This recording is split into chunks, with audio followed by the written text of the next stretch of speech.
Welcome back everyone to this lecture on the as clause. Before we learn about joins, let's quickly cover this as clause or as statement, which allows us to create an alias for a column or result. And what we mean by alias is just an alternative name.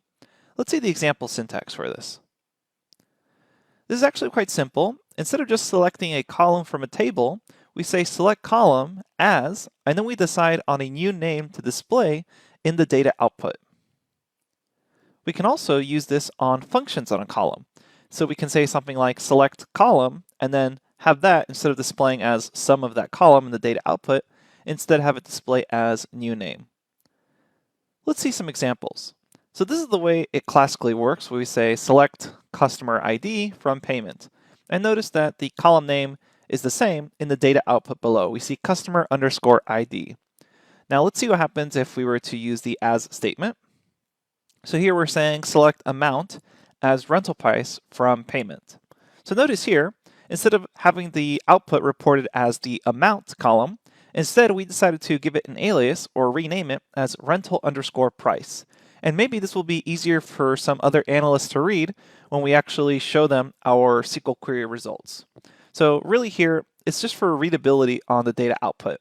And this starts to make sense, especially when we perform functions on a column. For example, select sum amount as net revenue from payment. And instead of having the output just say sum of the amount, here we can clarify it with an alias as the total net revenue from the payment table. So essentially, in net revenue, we've made around $61,312. Now keep in mind, the as operator gets executed at the very end of a query. And this is where a lot of students, especially beginners, get confused. That means that we cannot use the alias inside of something like a where operator or a group by call. And I'm going to walk through an example of trying to do that and having it show an error, because a lot of students get confused on that particular notion. You essentially only get to use that alias in the select statement. Anywhere else, it's not actually going to be valid. So let's head over to pgadmin and walk through an example of that.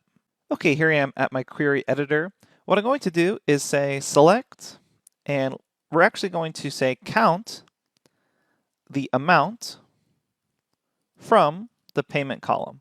So if I run this, notice I get back just count as my output. And if I just see this data output without any regards to the query, it's pretty unclear what this is actually counting. So maybe I want to clarify this using an alias. So I can say as, and counting the amount from the payment column is the same as asking how many transactions have occurred. So I can say number of transactions, run this, and now I see that the data output has been renamed to be num underscore transactions. And recall, with count, you can always just pass in anything here, such as an asterisk, and that will be the exact same thing.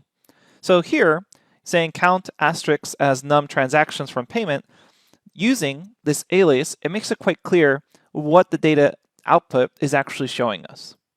Okay, now let's imagine we were going to do a group by statement. So let's do the following. Let's say select the customer ID and then sum amount from payments, and then I'm going to group by customer ID, essentially showing how much each customer actually has spent. So I run this and I get back the customer ID as well as some sum. However, if I'm looking at the data output, maybe it's not super clear that this sum happens to be their actual expenditure, because I don't see a dollar sign here anywhere. And unless I actually get to read this query and understand the thought process behind it, the data output results don't specifically tell me that this sum happens to be their total spent. So I can simply say as total spent, and notice I do this directly after whatever column or function result I want to rename. And then I run this, and I get back here in the data output total spent. Now, here is where I really want you to focus, because this is where beginners often make a mistake. Let's imagine that I wanted to clarify on the sum amount. We already know I can do something like this. Having sum amount, and let's have it be greater than 100. And we actually did pretty much this exact same query, and I'm going to remove as total spent. So what am I doing here? I'm doing the exact same thing as before, except after I've done the group by and calculated the sum amount, I'm going to do an additional filtering using having, where sum amount is greater than 100. So I run this, and notice now my sums are all greater than 100. And now I'm going to use, again, my alias to just clarify that as total spent. So I run this, and now I get to see total spent here. Unfortunately, this alias gets assigned at the very end, which means I cannot do this. And this is where beginners try to do this a lot. They'll say having total spent greater than 100. And if they run this, you get back an error. It'll say column total spent does not exist, which at this stage is true. Total spent is only going to exist at the very end at the data output. So because an alias gets assigned at the very end, you cannot use it in something like a where statement or a having clause. Unfortunately, you have to go back and choose the original, either column name or the original function. So we'll have to say having sum amount greater than 100, and we see back these results. So keep that in mind. These aliases get assigned at the very end, so you can't use them to filter by. So I'm going to show you another example of this. Let's just go ahead and remove group by and having sum, and we'll just say amount. We run this. So here are all the customer IDs. Notice there's repeats as well as the amounts. Now let's imagine I wanted to qualify this for amounts greater than $2. Well, I could say from payment, then where amount is greater than 2. So I run this, and now notice I got rid of all those 199 transactions.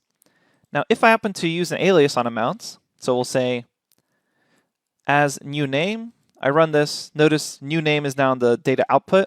Unfortunately, I cannot do this. I cannot say where new name is greater than 2. If I run this, I get the same error as before, that new name does not exist. So again, just to clarify, these aliases get assigned at the end, and unfortunately, you can't use them in the where clause or the having clause to filter by. Instead, just think of them as being used in the data output. And you'll have to use the original column name if you plan to do any filtering or comparison operations on it. All right, that's it for the as statement. As you can imagine, as we begin to join tables using join statements, it'll become quite useful to be able to assign aliases for clarification. Okay, coming up next, we'll begin discussing joins. I'll see you there.